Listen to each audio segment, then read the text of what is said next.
Chapter 18. The Congress of the Two Worlds was held in Tokyo. Funny how people called it the Two Worlds, pretending as if there really were two worlds.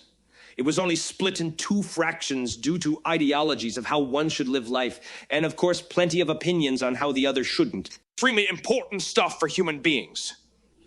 However, lately it was more of a leftover relationship, with one side being more advanced in technologies and intelligence and having more resources, and the other side picking up whatever was left. The event turned ugly at times. The ape side of humans sometimes got the better of them, and there was screaming, angry shouting, and almost physical violence. Humanity, as it was still pathetically stupid, except for a few minds who found a deep remedy in science and turned a blind eye on the mental poverty of the world. The world had become overpopulated and consisted mostly of people with extremely low intelligence. And those who were superior slowly but surely turned insane from the intensely grotesque sight of how pathetic life around them was, so there was no shame in deciding who could have human rights. Key's parents, known diplomats in the Congress, attended the event too.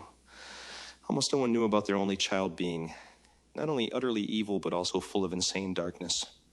However, Key's parents already considered him to be a success, for he had a creative side and not only an appetite for destruction. His appetite for creation, his parents suspected, could not be satisfied by the possibilities of the world as it was.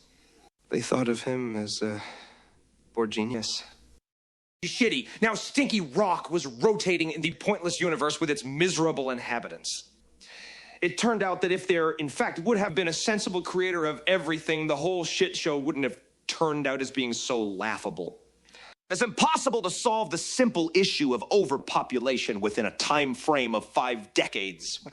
Now, finally, the Congress with a Hintergedanken was toying with the idea of a war as a solution.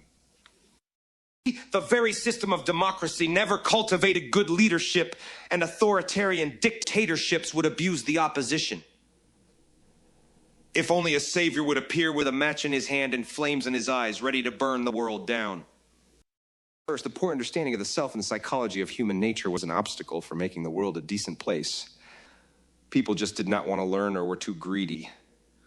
A few of the congressmen thought that a dream was a mythical experience, a prophecy to be fulfilled. They were delusional, their heads stuck in their own asses. Average minds with flawed understanding of morality. But they did think of themselves very highly. However, they were nothing but deprived spiritual bums and their anime, a brain-dead whore with a muddy mouth begging for bread. Idiots becoming leaders had been the #1 problem of democracy for decades now.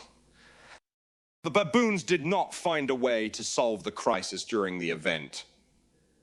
An enhanced dark age announced itself, for the deprived subhuman minds were to remain under a shroud while, in the inferno of hell, the intelligent ones wept. Doomed!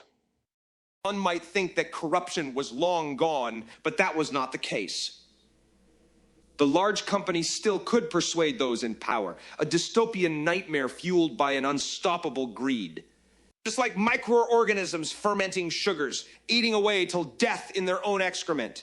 The human race had reproduced and eaten away the surface of their rock, their tiny mouths now gasping for air while covered in shit to the chin.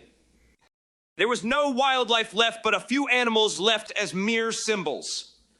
The ocean was only somewhat preserved to produce oxygen and food, the absolute minimum.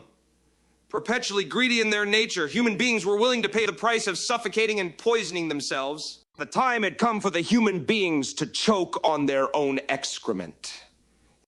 All the hellish desires were finally fulfilled. The dream of Eden was achieved by destruction. There were no angels in the sky, no Lord that needed humankind. Humans were lucky to never know the truth of how worthless their planet was. Only tears would have been brought to their foolish and greedy eyes.